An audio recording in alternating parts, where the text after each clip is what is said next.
Now we go to our Latvian friend, the former Deputy Minister of Foreign Affairs, Ambassador Aivis Ronis, also a member of the expert group.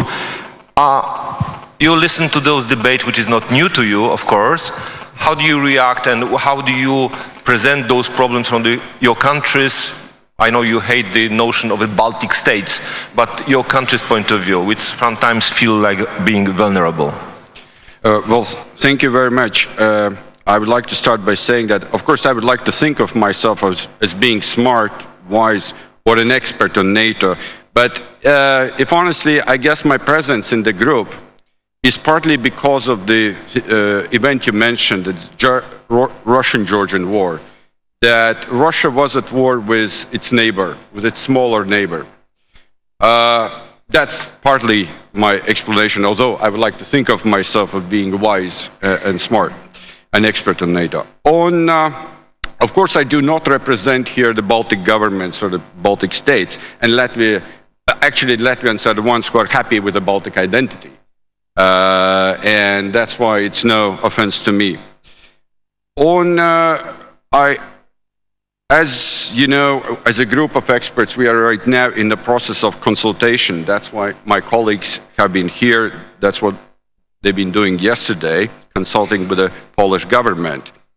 And I also would like to share the positive mood and optimistic mood expressed by my colleagues here that there are not such a many or deep divisions within the alliance, at least from the process which we are experiencing and seeing right now. I would say that the common list of NATO's, if that is put together by states, by member states, the common list of threats, challenges, risks, that's the same list for each country. What might be different are priorities, how you prioritize that. Of course, that would very much depend on the region where your country is located. On Russia, I also think that, well, first of all, I agree what has been said regarding dual-track approach with Russia. I think that would be important. Reassurance on one side and engagement with Russia on the other side. What I do see right now in the public debates or in the seminars which we have had, where the member states or experts been debating over Russia, is the way how you pose a question about Russia. Central and Eastern Europeans are asking, especially after Russian-Georgian war and after Russia has published its military doctrine, Eastern Europeans are asking, publicly and to themselves, what is the purpose that Russia still pretends that NATO is a threat to Russia? And where are the red lines who Eastern Central Europe can accept? While Western Europeans, let's put the other part of the NATO geographically, is asking different questions. They're asking, what NATO can still do more so that Russia would even not pretend that NATO is a threat to Russia. That is, that's how far I have seen the differences.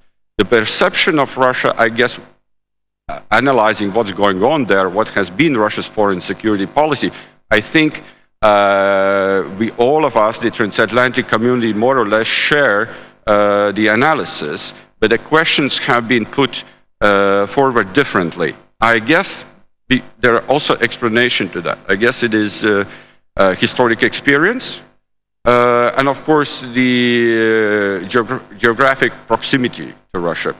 You mentioned the Baltic states. It's a unique European territorial entity which has Russia on both sides, on the east and on the west. You can't find any other European territory which would be in such a unique geographic position. And that's why